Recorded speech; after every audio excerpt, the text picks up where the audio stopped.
met Denyse at her book launch with Camby Village BIA, and I actually bought a copy of her book for my friend in Germany.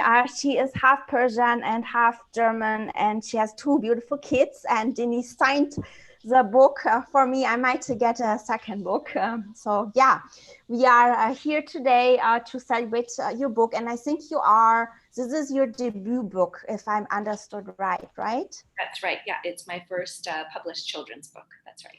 And you used to be a journalist, and before we went live, you were telling me about your exciting, adventurous life, how you traveled the world, visited over 20 countries, worked for the Vancouver Olympics as a writer, and that's how you got into the world of tea. Do you want to maybe start by telling us a bit about yourself and how you came to discover tea and the idea for your book and all that? Yeah. So it's been a journey, I think, that I'll say, and it's noted in my book, acknowledged in my book. My love affair with tea, or introduction to tea, started when I was very, very young. This meeting is being recorded. Sorry. I grew up in the Canadian prairies, and I spent a lot of time on my grandparents' farm in rural Manitoba. And it was a very warm home. We always had, relatives and friends over, and everyone would gather around my grandparents' big wooden table and drink tea, and there would always be delicious, fresh things from the farm to eat. And so I'd say that was my first tea party, even though at the time maybe I was a little too young to drink the actual tea. It was very much that sense of welcoming and belonging and hospitality. And as I, started in my career and I started to travel, I found that tea was a common, not so much a language, because cultures or different countries represented in different ways, but it was a common idea of hospitality, and that's how I got to know it. I lived in London for a few years, and obviously tea culture and high tea and afternoon tea is very popular there. So I learned about that tradition. And after leaving London, I did quite extensive traveling, and, in countries, again, India, South Africa, where teas or tisanes are very popular. So I learned about it that way. And as you mentioned, I work for the Vancouver Olympics in 2010. And following that, I got short contracts with different Olympics around the world, or different sporting events. So in India and Qatar, in Singapore. And actually one of the pages in the book is inspired by a tea I discovered while working in Singapore. But it was really remarkable that even if I didn't know the same language, or, there were cultural differences or religious differences or what have you, tea was kind of a common form of hospitality. And as I continued in my career, I took formal studies in international and intercultural communications at Royal Roads in Victoria, and we spent a semester studying. In this case, I chose China, the birthplace of tea, and I chose to do my thesis on tea as a cultural form, or as a means of understanding cultures, kind of ethnography. I was experiencing it, but how you can learn about cultures through tea. So all of that kind of research and experience came together. I had a lot of really academic, but also personal experience. And I thought turning it into a children's book would be a really fun and meaningful way, colorful way. If you've seen the book, it's very, very colorful, to just explore how you can learn so much about the world and so much about different people and cultures and traditions when you understand how they drink tea and how they've, interwoven their own traditions into what we know as tea. And so that really inspired the book. And you just mentioned, how tea is a common connector between cultures. And in your book, you mentioned that tea has been a natural way to connect with people for you and to learn about new cultures. And in today's age, with the rising topic of inclusion and diversity, how can tea help us as a society to learn more about cultures, about being more inclusive, accepting diverse points of view, but also diverse, backgrounds and cultures? Yeah, no, it's a great question. And it's funny it was interesting for me, a children's book, the word count is not that long, but the process that we took to appropriately depict the words that were chosen, or even the photos and how they were illustrated. We had, specialists really analyze it to make sure that we were properly and culturally appropriately, depicting different cultures and traditions. So it's not something, it's something that takes a little bit of effort.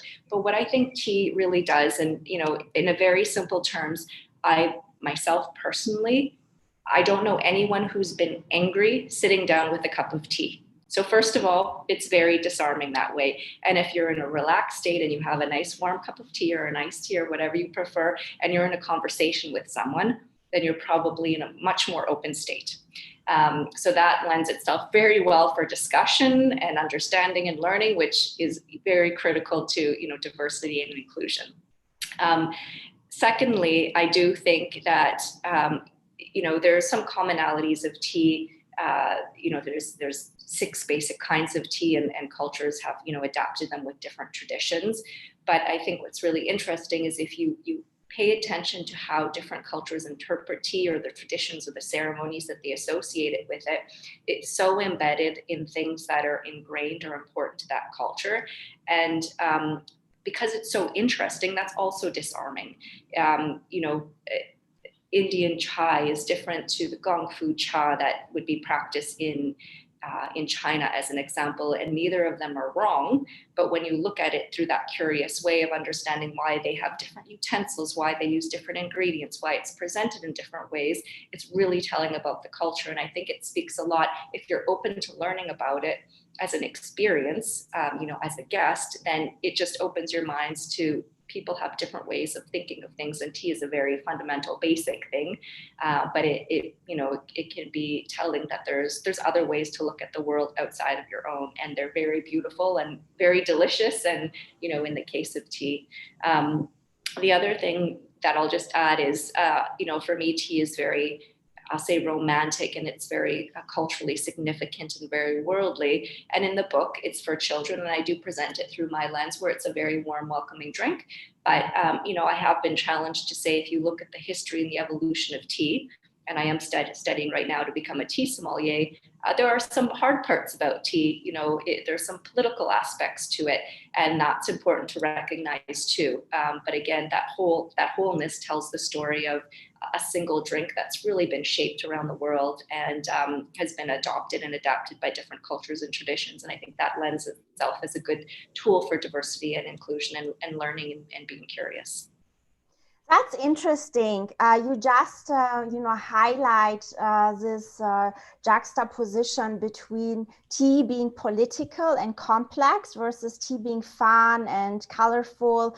I am curious to know why, and your book is very colorful, beautiful illustrations, by the way, by Chelsea O'Brien, who unfortunately couldn't join us, but we are going to mention her today in absentia. She has been a successful illustrator for 4 other books. We will get to the illustrations in a minute. But to go back to my question, so why did you choose to approach the world of tea, which you just beautifully described? It's very versatile and complex. Depicted for children in a colorful, easy, poetic, beautiful way, versus, showing the politics and the maybe, more difficult parts of tea? I think because at its core for me, and again, this is a book based on my experience, tea has really shown itself in the positive, hospitable, cultural learning type of way. And so for a children's book, which is, really meant for me to show, it's a book about friendship as seen through the world of tea. It was important to highlight that positive aspect of it. And again, there is a little excerpt at the end where I do acknowledge that this is a very personal story and it's a positive light. People may have different experiences, because that's important to acknowledge. But for me, fundamentally, I've always known it to be hospitality, warmth, friendship, and learning. And so that's what I wanted to convey in this. Yeah, and it's a good point that people, when they drink tea, they can never get angry. They're like always relaxed. It's totally true, huh? Like whatever tea you drink. Shall we maybe, because it's an illustrated children's book, shall we like begin with a screen share and go over some of the, so we are going to show you selection of the illustrations, and Denyse will explain to us what they are about. So, okay, we are going to start with slides 6. All right, so this is with sugar or spice. Yeah, so I've just chosen a few to depict the different scenes in the book, and I'll start by saying that with sugar or spice, that very simple text is interwoven throughout, and it's a rhyme. So if you read the book from start to end, that part is a rhyme. Each page has then little subtext or little sidebars that contain a little bit more information about it. So with sugar or spice, again, it depicting 2 different cultures, 2 different interpretations of tea. The one with sugar represents the tea, Moroccan mint tea, that's served with green tea and sugar. We really, and I say we because it was myself, the illustrators and publishers who talked about this. Interesting, in the Moroccan tea culture, children are very much a part in it, in that they will often drink the tea. Some cultures, because tea is caffeinated, children don't drink it, but we wanted to show children in each of the scenes because this was a children's book. And then on the next page with spice is, a representation of India, chaiwalas, and tea is drunk and consumed all over India through, no matter, your economic class, everyone drinks tea, and they're often served in, makeshift little stalls called beach chaiwalas by these vendors.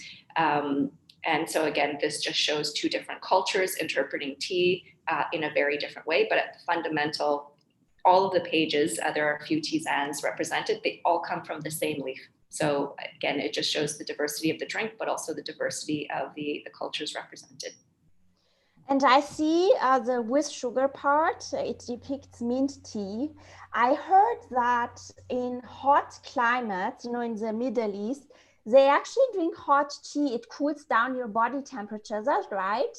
Yeah, yes, it is. And actually, it reminds me when I was young and it would be, very hot outside. Sometimes my grandmother would give me warm soup for that very reason. So it's still, there's, to your point, is very true. There's another tea in here, and I know I didn't ask you to show that page, but I might, if you wouldn't mind going to the next one, yak butter or ice. The tea in Tibet, which is depicted under the yak butter, I'll explain it a little bit. So it's dark tea, a brick of dark tea is boiled, and then later milk, yak butter, so butter made from the milk of yaks and salt are added. It's churned, and it's kind of a thick soup consistency and drunk from a wooden bowl. And if you think of, adding yak butter and salt to your tea, do you think it would taste good? A lot of people don't. And it is very much an acquired taste, but really it's for the calories, because they're in such a high elevation that the salt and the extra fat, really helps them cope in that elevation. So there's actually a very practical nature to the way that the yak butter tea is prepared and consumed in Tibet. So that, again, it just building off your question around hot climate or hot climates drinking hot tea. This is another example. Yeah, the Tibetan tea, my friend, she actually lived in Tibet for 6 months. She told me about this butter. And there is this paleo diet, I think it's called, and they encourage people to put butter in their coffee. And apparently the effect is that you will lose weight when you drink. And I admit, but it was so bad. I'm not gonna do that again. But I can understand that people in Tibet, they need the extra calories because of the high elevation. So, and then the slide next, the or ice, where is that? What does that depict?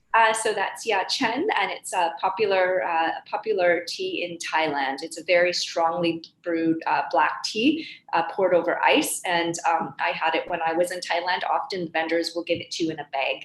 A bag, it looks like a goldfish bag, filled with tea and ice, and then you put a straw in it and you walk around and drink it, and it's quite nice. It's quite sweet. So again, it just shows a different representation. And maybe going back to the butter briefly, for those of you who live in Vancouver, Granville Island Tea Company. If you go to Granville Island and visit them, their masala chai does have, I think their secret ingredient is butter, and it's actually quite delicious. So if you haven't tried butter in your tea, I'd recommend the one at Granville Island because it's quite nice. What is it called? Sorry? Granville Island Tea Company. Okay, yeah. Special masala chai. I believe their secret ingredient is butter. I'll check that out. Looking at the illustrations, and you had mentioned a few minutes ago that you actually researched the culture of each of the countries to make sure you have an accurate depiction of the people, their customs, their clothes and everything. And I think you really depict them spot on, especially the slide. I know it's not in our presentation, but the slide with Iran. My parents are from Iran. And when I read that portion with the nabat, it's actually one of the first words I learned as a child, because my great-grandmother, she would always put nabat in everything when we had like stomach ache. And I thought you really depicted that culture very well. How did you work with Chelsea as an illustrator and made sure that your story, like your written word, and her illustrations as in visual arts, match with the requirements to depict the cultures accurately? So I'll have to say the publisher of the book, Greystone Kids, were absolutely phenomenal. They're a Vancouver-based publishing company, and they really took the time to bring in proper consultants that looked at our work. So we did our own research. I had my academic background. I had my own personal experience. I had my time traveling. Chelsea also studied at Emily Carr, and during that time worked at Granville Island Tea Company. So she appreciated tea on her own. She also did quite a bit of research on the cultures. On the page of Tibet you just saw, like the red was a color. She did a lot of research to make sure she had the colors right. And then Greystone did send it to external consultants, and there's one, and I was trying to find their name. They're a phenomenal. They really focus on cultural learning through kids' literature. They prepared quite a detailed report on the book, every single page, every single word, every single representation, and just on how cultures were depicted, on people were dressed, on the colors, and they provided very thoughtful feedback that we then included in on the text and Chelsea on the illustrations. We also consulted someone who's actually I very much admire, Shabnam Weber, who's the president of the Canadian Tea and Herbal Council of Canada. So she, again, looked at it from an accuracy perspective and added some additional context. And we had a few other, for the focus on the Indigenous culture, we had an Indigenous expert from Alberta. I had look at it. So some people looked at it holistically, and then we had other experts look at individual pages. Japanese tea ceremony is another example where I had someone who teaches and is a specialist in Japanese culture look at it. So there was, it took about 2 years from when the publisher accepted it to when it was published, over 2 years, just because the process was so thorough.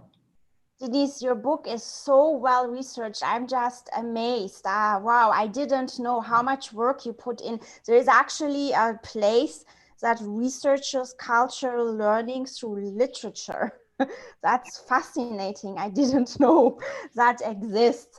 Would you say your book is suitable maybe even for the classes, like to implement it in the curriculum what grade would it be suitable for? So, I mean, the book is kind of aged, I think it's from around 4 to 8.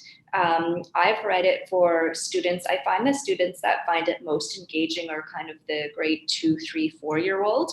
And on Greystone Kids' website, where the book is featured, they have a teacher and parents guide. It's about a 20-page guide that has questions, thought starters, considerations, and there's some fun things like if you could invent your own tea, what would it be and who would you invite? Or, and some are, questions about different cultures and learning. So I think, at that age, the grade 2, 3, 4 year old, they're quite inquisitive. They've been exposed too often to different people and different cultures and different ideas, and they're really curious and not afraid to ask questions. So I think that from a academic or school age, that's a really great age for the book. 2 till 4-year-old, okay. Right, at grade 2, 3, and 4. Oh, Yeah. grades 2 and okay, good. And so I just mentioned, this is for my friend in Germany. The kids in Germany start learning English as a second language early on. But let's say somebody doesn't know English, would they still be able, through the illustrations, understand the message of your book? Well, that's a great question. I think there's some commonalities. I mean, on the cover, there's a teapot with children, dressed differently from different cultures and backgrounds, drinking it in different ways. And each page has that representation. There's, the commonality, there's an adult, some form of tea or drink, and a child on the page. So I think, they would be able to pick up that it is a book about the world, and maybe they wouldn't know it was about tea. There's some pages that are a little bit more obvious in how tea is traditionally known, but I think they would kind of get a good sense of it. But that's a great question, actually. I would be curious in that answer. That's just my guess, but that's a really good question. So shall we continue with the other pages, illustrations? Okay, what happened here now? Sorry. So we are at 7, and then now we go at slide 10 with sweet things stacked high.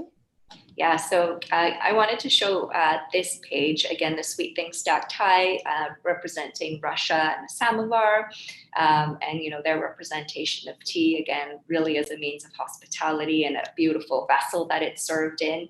And then kind of a comparison is, I think, how a very popular culture, a very internationally well-known way of tea is the tea service or the high tea in England, or very well known in the UK, with trays and sweets of varieties, and usually a black tea or another tea, and that even high tea has really evolved around the world, not just sweets anymore, but savory foods, or even foods that might be dim sum or maybe not traditionally associated. So that I think high tea has been really adopted and changed around the world to bring in different tastes of local cultures. The other reason I wanted to highlight this page is, again, it gives a little bit of a description on how the tradition started. So in this case, it was an English duchess who, this is quite simplified, but between meals found herself to be hungry. So she requested light tea and a snack in between the meals to carry her through, then started inviting some of her friends, and it became trendy and was adopted nationwide. So again, a little bit more of that context. Yeah, it makes, looking at the stacked high page, it makes me want to go to those fancy places and have high tea with my friends. And that reminds me of, how in England there's like class differences in, like, you can see who is from what class by the way they speak, their accent. Is that also maybe showing through the way you consume tea? Does tea show class differences? That's a really good question. I think what I've always appreciated about tea is, I would always, in many cases when I traveled, I'd be experiencing as a guest or, an outsider or a visitor. And it is accessible to everyone. Now, of course, like anything, like any purchasable product, you can have teas that are exceptionally expensive and exclusive, and there are some very expensive teas. But, in China, in India, all over the world, tea is consumed by everyone. Some experience associated, maybe not everyone could afford in Vancouver to go to high tea at the Shangri-La or the Fairmont, but tea in itself as a practice or a tradition or something that you can do at home is really accessible to everyone, and that's why I love it. On the topic, though, of what you mentioned, there's a Japanese tea called Denyse, which is essentially a green tea with roasted rice. And it's a very, if you've ever had it, it's very kind of warm and nutty flavor. It's quite lovely.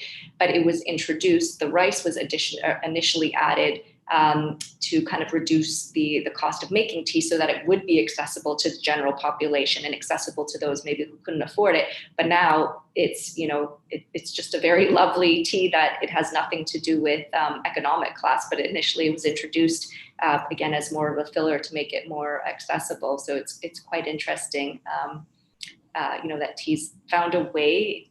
No matter what your price range is. And again, you can have some very expensive teas, just like you can wine, but it doesn't have to be. You can enjoy it, and that's a really level playing field. I think that's quite special.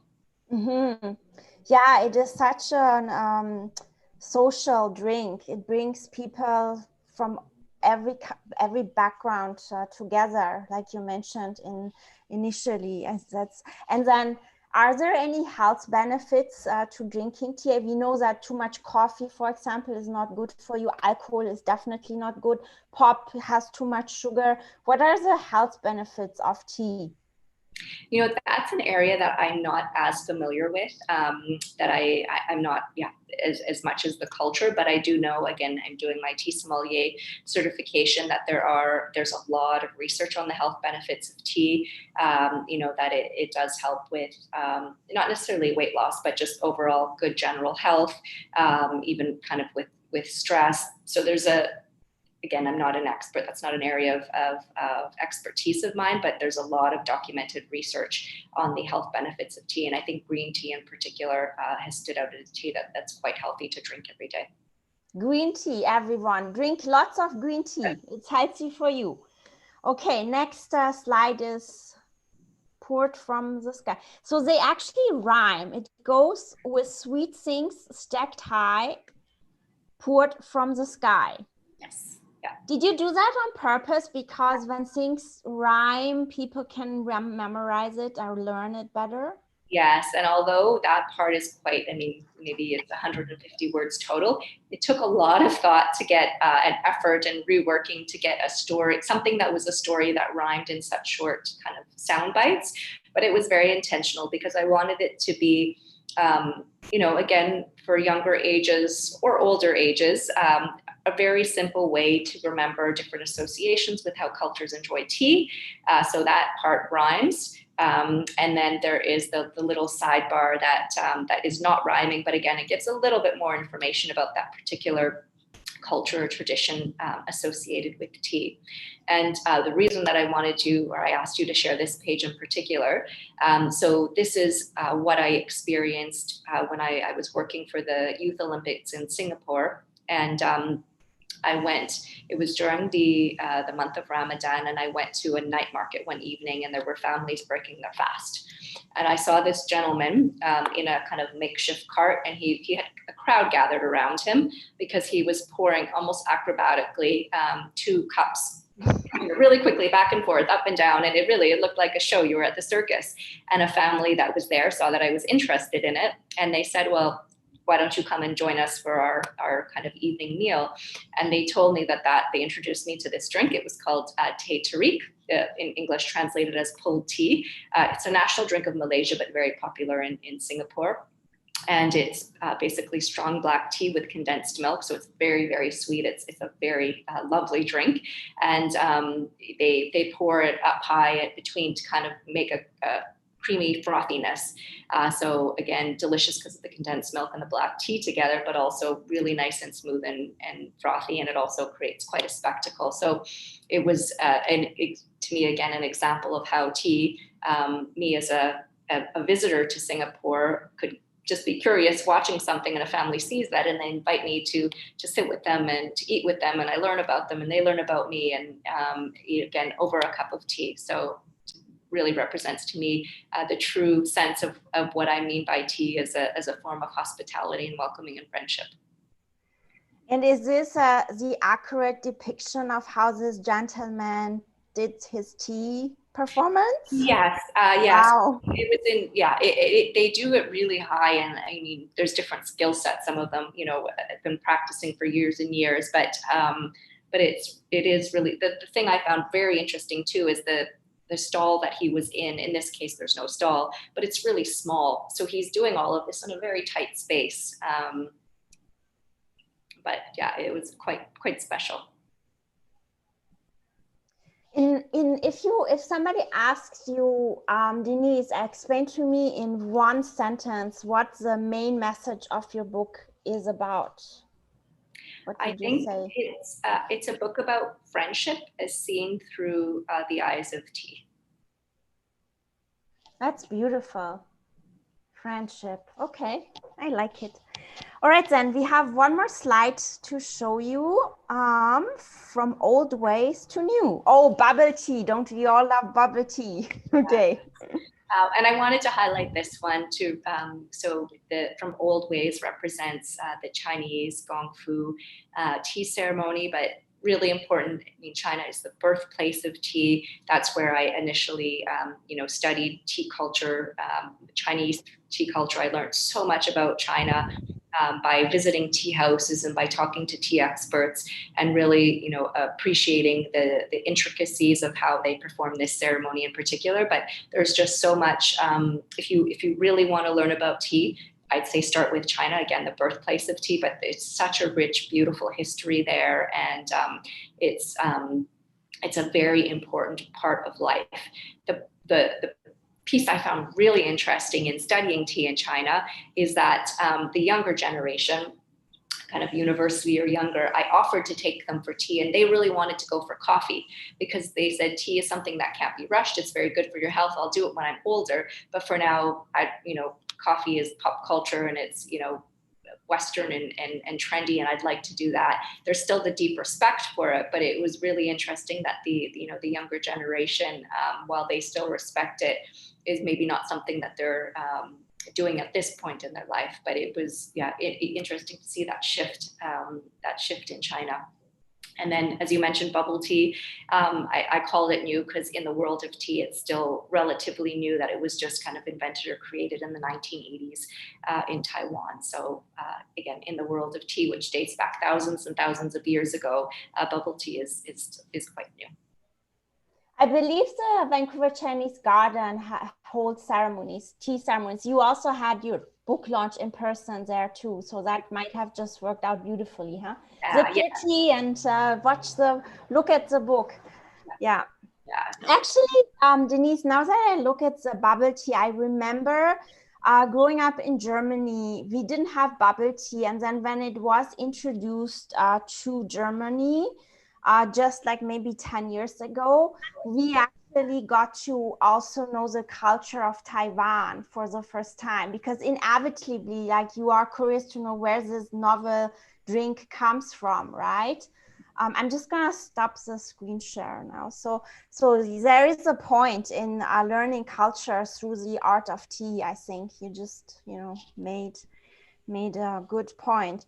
And where can people buy your book, Denyse? You can get it at local bookstores. So many, kids' books or chapters carry it. Book Warehouse does in Vancouver, or online as well.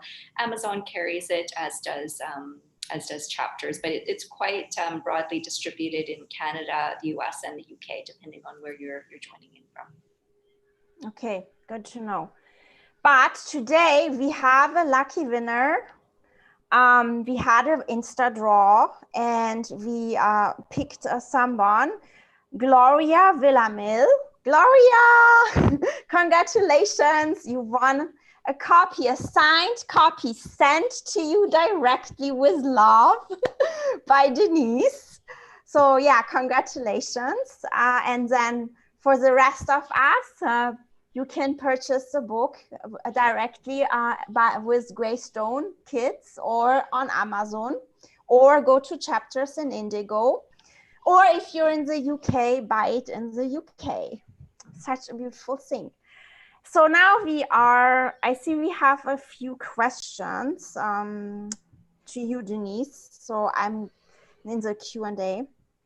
I'm going to start with the first. So someone asked, how many pages are in your book? So the book is, I want to say around 35 pages, but that includes kind of the cover, the cover and the title page and what have you.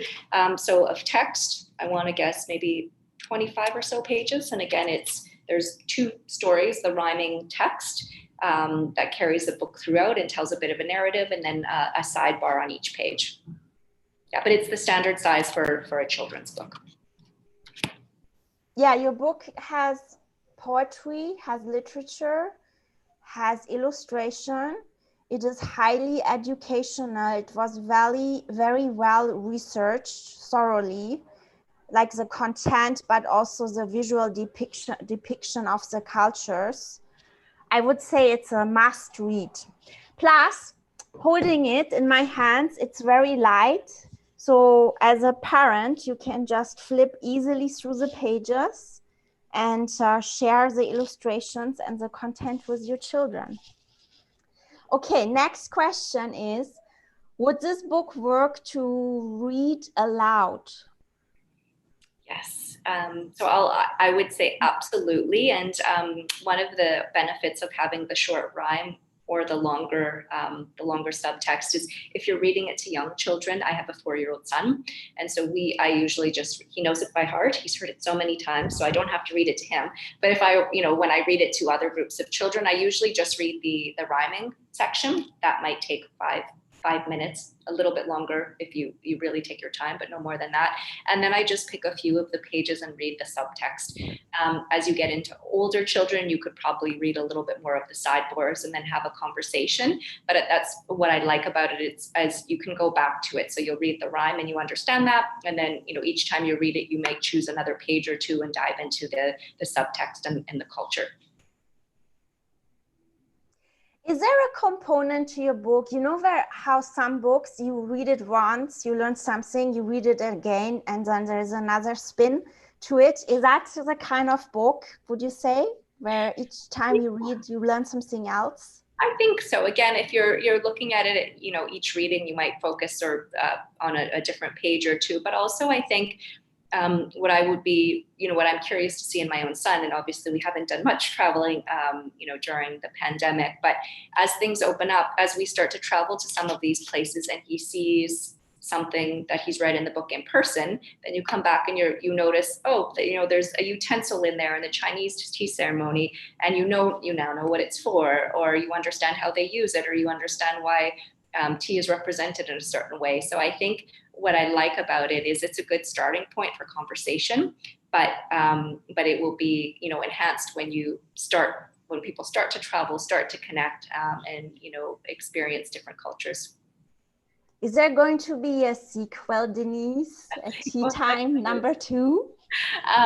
You know what? I haven't thought about a Tea Time number 2. I'm really interested in finding ways to use the book to promote conversation and discussion and learning in children. So I'm working on that a little bit, and I'm also I have my academic background is I really am interested in cultures and cultural learning.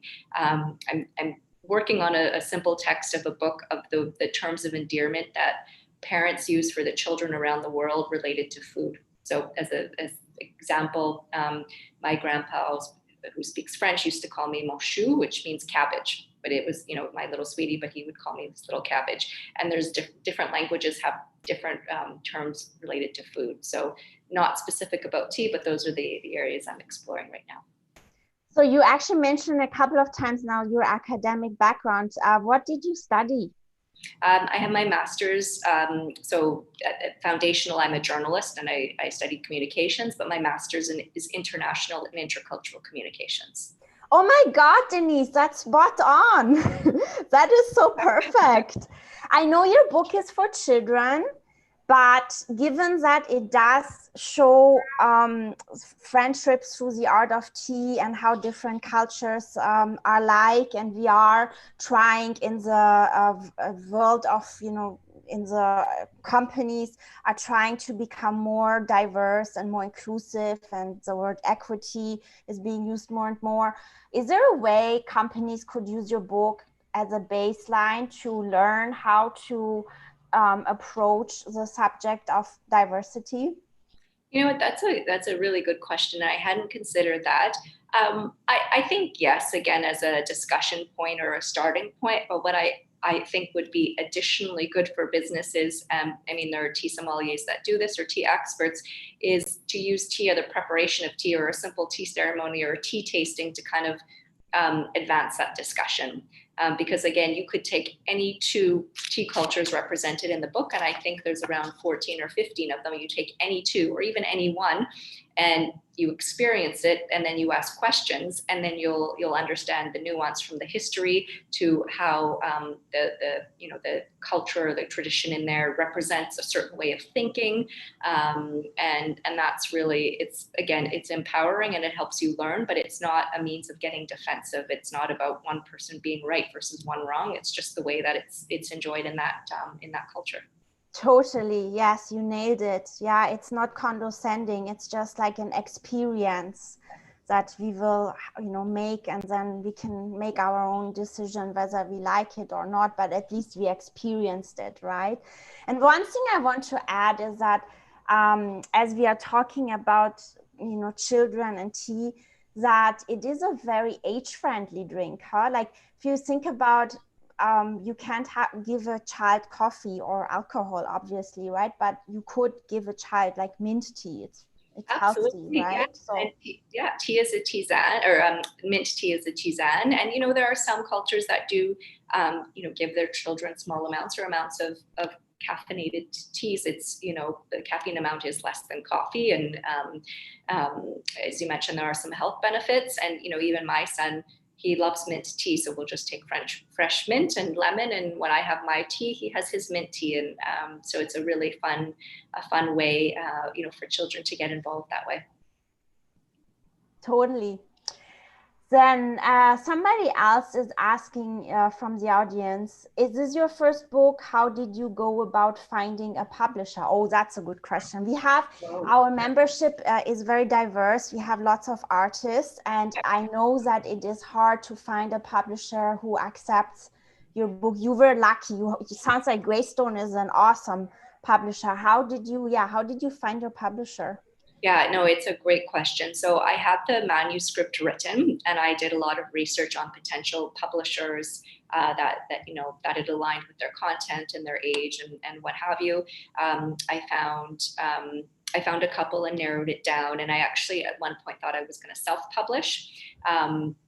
And then kind of rethought, maybe I'll try to get a publisher first, and if that doesn't work, I'll self-publish.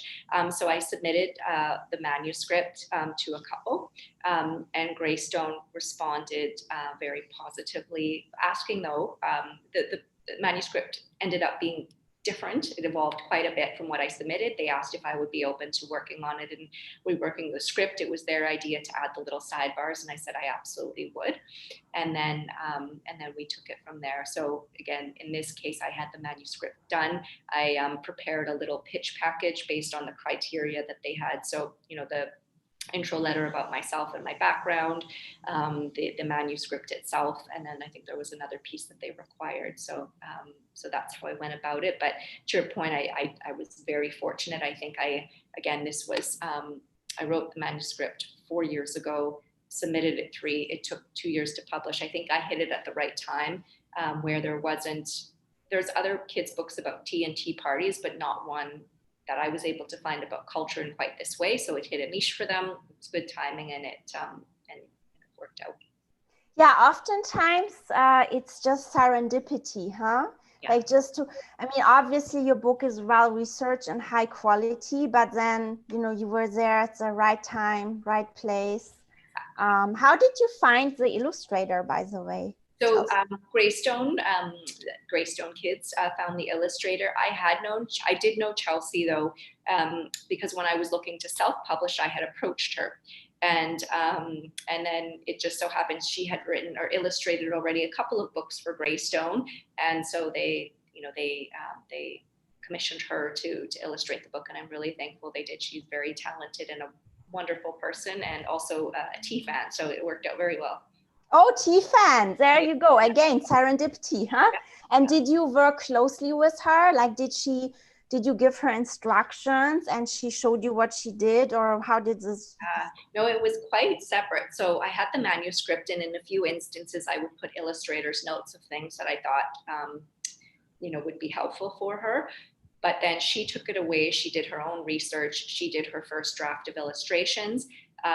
They came back to me and I provided feedback kind of from what I understood from a cultural perspective. But then again, Greystone submitted it to the same expert that had reviewed my text, and they provided additional feedback, and she went back. So I didn't work with her directly, and I think Greystone, and I think this is quite standard, they keep the illustrator and the author separate just to respect both of the creative elements. They absolutely said, if there's anything that's misrepresented or you want, you feel should be done a different way, please let us know. But Chelsea did. It was really special to see her illustrations come to life and her interpretation of my words. And so it was managed, separately in that sense. There is some beauty in illustrated books. There is a word, the written word, that is in itself an art form. When we read, our imagination is triggered. But then there is also the visual aspect, when your illustrator visualizes the written word, and it becomes something concrete. And I think in your case, in the Time Around the World book, it's a very beautiful synergy between your words and the illustrations. I'll just add to, so Chelsea regrets not being here today. She was in the process of traveling, so even joining virtually would have been challenging. But I did ask her, if she could share how she researched the book as well. And she did share, she looked at, again, the text, the culture, she did research, and she did visual mood boards for each of the pages, and then use that as inspiration to then do the illustration. So she had a very, very thoughtful process. Visual mood boards. Okay, interesting. Yeah. So, and then another question from the audience. If you could only drink one tea for the rest of your life, what would you choose? That's such a good question. Oh, one tea for the rest of my life.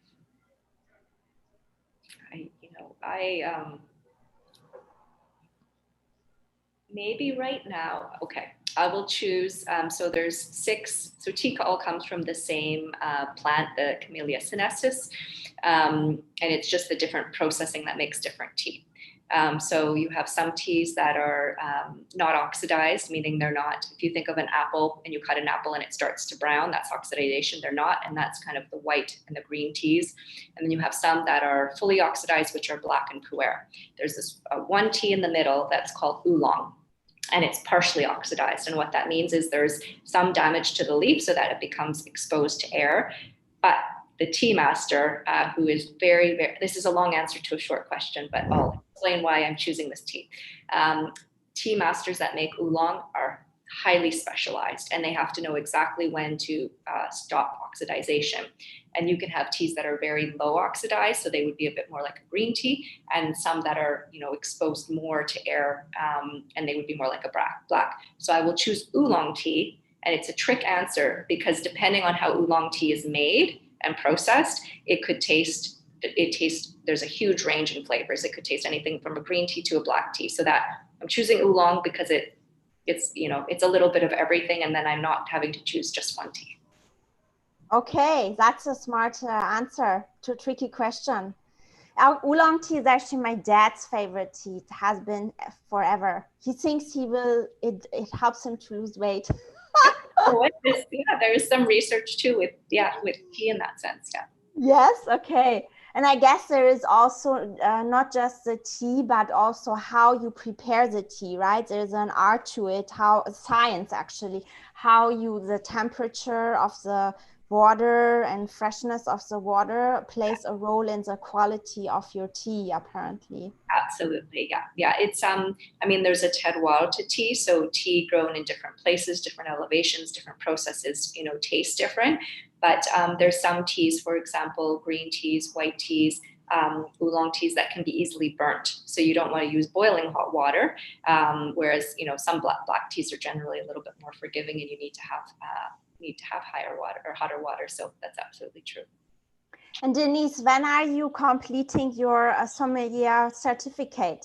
You know what, I'm just over halfway done. It's a 7-course program, and I just completed course number 4. So I have 3 left to go. I am taking my time with it because I want to really kind of enjoy the process. So I'm hoping in another, not quite year, maybe if I can be done under a year, then that would be ideal. We look forward to it. You make a big tea ceremony for us, all the different kinds of teas. That would be very interesting. Okay, is there anything else you would like to add about your book or the journey, how you made your book? Yeah, no, I just hope that it inspires people to look at tea different way, or try a tea that you might not have otherwise, or if you notice someone else drinking tea in a certain way, to ask them. And again, you know, whether you travel just within Canada, within BC, internationally, it's a really, you know, enabling way to meet new people and learn. So I hope, if anything, that's what this book inspires in people of all ages that read it. Yeah, if there is any country where you would learn the diversity of anything, it's Canada, especially BC. I have learned so many things living here, different cultures, through the art and through the cuisine, and yeah, also through tea. It's amazing because somehow all these cultures blend in together peacefully here, and you can learn so much by just being open, like you mentioned, right? Like the openness, open-mindedness, and trying new things. It can never hurt to be brave enough to try something that you have never done before. And I think that's what your book is also about. Like, yes, friendship, but also being open-minded and kind. Yes. And just enjoying life, huh? Like, sip your cup of tea and enjoy the company of good people. So yeah, good. All right then, if there is nothing else you would like to add, I would say we adjourn this lovely book launch tonight. Thank you for joining us. I really appreciate it. I'm glad we met at Canby Village. Yes, thank you. Such a serendipitous encounter, and I'm gonna buy a second copy. One is clearly not enough. All right, have a good night, Denyse. Oh, and thank you to Isaiah, who did the live stream tonight and provided us with a Q&A. Appreciate it, Isaiah. Isaiah's gonna go and grab some tea from a store after this. Okay, good night, everyone. Thanks for tuning in. Bye, Denyse. Bye-bye. Bye.